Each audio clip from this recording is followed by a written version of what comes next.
L'eau se fait rare au Tchad et dans beaucoup de pays de la région. Chaque jour qui passe, la crise de l'eau ne fait que s'accentuer et pour tenter de trouver une solution durable, le gouvernement du Tchad et le groupe de la Banque mondiale organisent du 15 au 16 juillet le Forum africain de l'eau. Le président de la République, Félix-Antoine Tshisekedi Tshilombo, est invité à Djamena parmi tant d'autres chefs d'État. On en parle dans ce reportage de Giscard Koussema.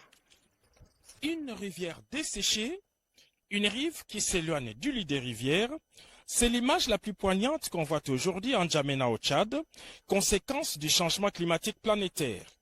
Le dessèchement et l'accès à l'eau étaient justement au cœur des débats du Forum africain de l'eau, ouvert ce mercredi 15 juillet en Djamena au Tchad, à l'initiative du gouvernement du Tchad et du groupe de la Banque mondiale.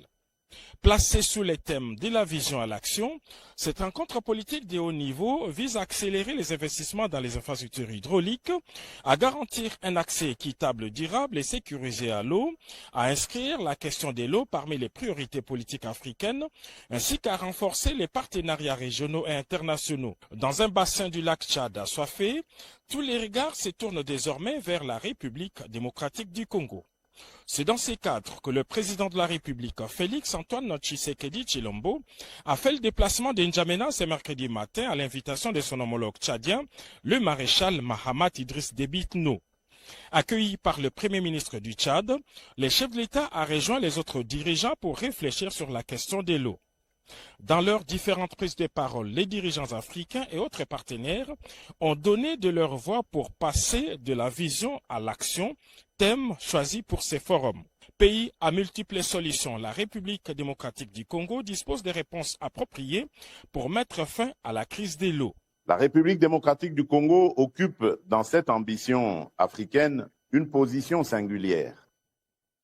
Notre pays est une grande puissance hydrique, forestière, agricole, énergétique et écologique.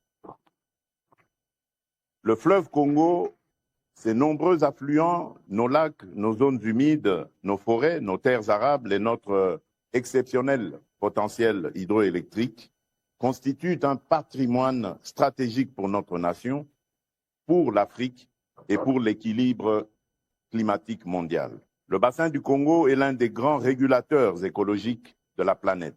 Il abrite une biodiversité exceptionnelle, soutient des millions de vies